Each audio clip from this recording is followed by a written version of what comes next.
Danas se u Katoličkoj crkvi slavi blagdan Isusova začeća ili blagovijest. Riječ je o događaju koji se u Bibliji opisuje kao navještaj anđela Gabriela Mariji da će začeti po Duhu Svetome.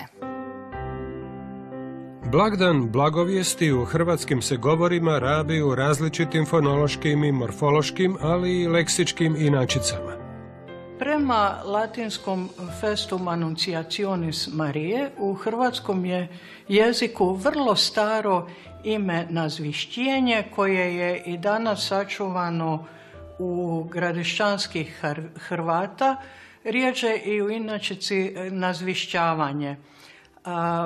Negdje ga još uvijek ima i u Hrvatskoj, tako je recimo u Samoboru zabilježeno nazvešćenje, a na otočiću Ošljaku kraj Zadra navišćenje.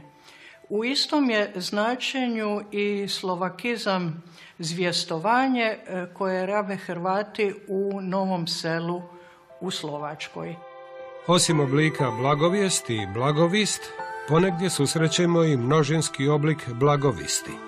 Prema talijanskome Annunciazione di Maria Vergine ili Annuncijata, na jadranskom području vrlo je često, recimo u srednjoj Dalmaciji, Gospe Annunciota ili Gospe Nunciota ili Gospe Olnuncijate, nešto tome slično.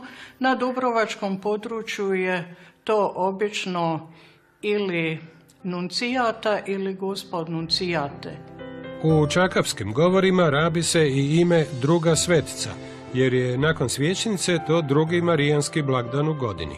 Budući da je taj blagdan u ožujku, to jest u marču, u Istri i na Kvarneru često se naziva Majka Božja Marčena ili samo Marčena, a to ime se susreće ponegdje i na Zadarskom otočju, ponekad i u inačici Marčenica. Kod Kajkavaca, budući da je to doba kada se intenzivira sadnja, može se kao recimo u Podravini susresti ime Sadovenica, na Trakošanskom području to je Murija Sedmnica, u Ozaljskom području također Sedmnica.